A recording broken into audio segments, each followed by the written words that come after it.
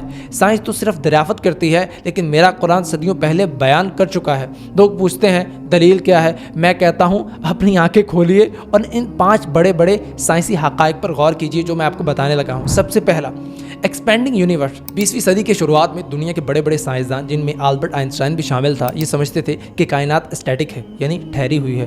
لیکن 1929 میں Edwin Hubble نے بتایا کہ کہکشائیں ایک دوسرے سے دور بھاگ رہی ہیں، یعنی کائنات پھیل رہی ہے۔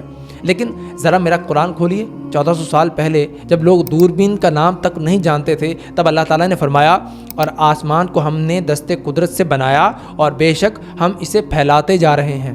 یہاں لفظ استعمال ہوا ہے موسعون۔ عربی گرامر میں یہ پریزنٹ کنٹینیوس کی مثال ہے، یعنی وہ کام جو مسلسل ہو رہا ہے۔ سوچئے ریگستان میں رہنے والا ایک امی انسان یہ کیسے جان سکتا تھا کہ کائنات پھیل رہی ہے؟ یہ کسی انسانی دماغ کی ایجاد نہیں ہو سکتی، یہ خالق کائنات کا اپنا دستخط ہے۔ حقائق نمبر 2، محفوظ چھت۔ سائنس آج ہمیں بتاتی ہے کہ خلا ایک نہایت خطرناک جگہ ہے، وہاں شمسی ہوائیں ہیں، مہلک ریڈیشن ہے اور شہاب ثاقب ہیں جو زمین کو تباہ کر سکتے ہیں۔ لیکن ہماری زمین کے گرد ایک غیر مرئی مقناطیسی ڈھال ہے اور اوزون لیئر ہے جو ان سب خطرات کو روک لیتی ہے۔ قرآن نے صدیوں پہلے اسی فضائی کرے کو کیا نام دیا؟ فرمایا اور ہم نے آسمان کو ایک محفوظ چھت بنایا۔ سوچئے لوگ اوپر دیکھتے تھے تو انہیں صرف نیلا آسمان نظر آتا تھا، کسی کو نہیں معلوم تھا کہ اوپر کوئی ریڈیشن ہے یا کوئی غیر مرئی ڈھال ہے، لیکن قرآن نے اسے محفوظ چھت کہا۔ کیوں؟ کیونکہ جس نے یہ چھت بنائی ہے وہی اس کا راز جانتا ہے۔ حقائق نمبر 3، انسانی جنین۔ مائکروسکوپ آنے سے پہلے دنیا سمجھتی تھی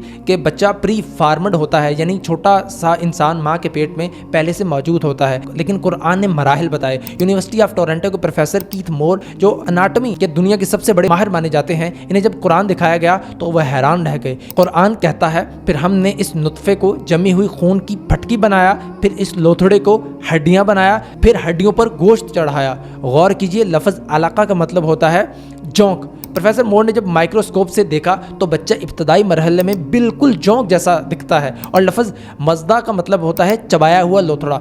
اگر آپ بچے کی اس اسٹیج پر تصویر دیکھیں تو وہ ایسی لگتی ہے جیسے کسی نے گوشت کو دانتوں میں چبایا۔ یہ ایسی باریکیاں ہیں جو 1400 سال پہلے کسی انسان کے بس میں نہیں تھی کہ وہ جان سکے۔ حقائق نمبر 4، سب اٹامک پارٹیکل۔ پرانے زمانے میں لوگ ذرے کو سب سے چھوٹا حصہ سمجھتے تھے۔ 19ویں صدی تک سائنسدان یہ مانتے تھے کہ ایٹم کو مزید تقسیم نہیں کیا جا سکتا، لیکن قرآن نے ایک ایسی بات کہی جو عقل کو دنگ کر دیتی ہے۔ فرمایا اور تمہارے رب سے ایک ذرے کے برابر بھی کوئی چیز پوشیدہ نہیں، نہ زمین میں، نہ آسمان میں، نہ اس سے چھوٹی نہ اس سے بڑی۔ یہاں لفظ استعمال ہوا ہے اصغر منزلق، یعنی اس ایٹم سے بھی چھوٹی چیز۔ قرآن نے 14 صدیاں پہلے اشارہ دے دیا تھا کہ ایٹم کے اندر بھی ایک دنیا موجود ہے۔ یہ علم اس وقت کسی انسان کے پاس نہیں تھا، یہ صرف اس خدا کا علم ہے جو العلیم ہے۔ حقائق نمبر 5، لوہا۔ یہ بات شاید آپ کو حیران کر دے کہ لوہا زمین کی پیداوار نہیں ہے۔ سائنس کہتی ہے کہ لوہا زمین کے اندر پیدا نہیں ہو سکتا، یہ خلا میں سپر نووا ستاروں کے پھٹنے سے بنا اور بارش کی طرح زمین پہ گرا۔ قرآن نے جب لوہے کا ذکر کیا تو کیا کہا؟ اور ہم نے لوہے کو نازل کیا۔ اللہ نے یہ نہیں کہا کہ لوہا پیدا کیا، بلکہ کہا کہ نازل کیا۔ پورے قرآن میں انزلنا کا لفظ بارش کے لیے یا وحی کے لیے آتا ہے، یعنی جو چیز اوپر سے نیچے آئے۔ سائنس نے یہ راز اب دریافت کیا ہے، لیکن قرآن نے صدیوں پہلے انزلنا کہہ کر یہ حقیقت بیان کر دی تھی۔ دوستو، یہ 5 مثالیں تو صرف ایک جھلک ہے۔ میں ان لوگوں سے پوچھتا ہوں جو اسے اتفاق کہتے ہیں کہ کیا یہ ممکن ہے کہ 1400 سال پہلے ایک شخص ریگستان میں بیٹھ کر ایسٹرو فزکس، ایمبرولوجی، کیمسٹری اور جیولوجی کے وہ راز بتا دے جو آج کی دنیا بلین ڈالر کی لیبز میں دریافت کر رہی ہے؟ نہیں، یہ اتفاق نہیں ہو سکتا۔ یہ اس سپر انٹیلیجنس کا کلام ہے جس نے سارا سسٹم ڈیزائن کیا ہے۔ میں مسلمان اس لیے ہوں کیونکہ میرا اسلام لاجک پہ کھڑا ہے، سائنس دریافت کرتی ہے اور میرا دل پکار اٹھتا ہے اللہ اکبر۔ میرے بھائیو، اسلام صرف ایک مذہب نہیں ہے، یہ ایک انقلاب ہے۔ باقی مذاہب نے دین کو اور دنیا کو الگ کر دیا، مندر میں الگ انسان، دکان پر الگ انسان، لیکن اسلام کہتا ہے کہ جب تم نماز پڑھتے ہو تو تم اللہ کے غلام ہو، اور جب تم بازار میں ناپ تول کرتے ہو تو تب بھی تم اللہ کے غلام ہو۔ اسلام مجھے بتاتا ہے اگر میں نے ایک یتیم کا حق مارا تو میری نمازیں بیکار ہیں، اگر میں نے کسی معصوم کا قتل کیا تو میں نے پوری انسانیت کا قتل کیا۔ یہ دنیا ایک امتحان گاہ ہے، قرآن وہ سوال نامہ ہے جس کے جواب ہمیں اپنے عمل سے دینے ہیں۔ میں مسلمان ہوں کیونکہ مجھے موت سے ڈر نہیں لگتا، کیونکہ اسلام نے مجھے سکھایا ہے کہ موت خاتمہ نہیں بلکہ ایک نئی اور ہمیشہ رہنے والی زندگی کا دروازہ ہے۔ دوستو، آج میں نے آپ کے سامنے اپنے دل کی باتیں رکھ دی ہیں۔ میں مسلمان ہوں کیونکہ میرا خدا واحد ہے، میری کتاب محفوظ ہے اور میرا نبی صادق ہے، اور میرا میرا راستہ فطرت کا راستہ ہے. میں نے اسے اس لیے نہیں اپنایا کہ میرے باپ دادا اس پر تھے. میں نے اسے اس لیے اپنایا ہے کیونکہ میری عقل نے اس کے سامنے سجدہ کر دیا ہے. میں نے دیکھا کہ دنیا کے ہر راستے میں اندھیرا ہے, صرف محمد عربی صلی اللہ علیہ وسلم کے راستے میں روشنی ہے.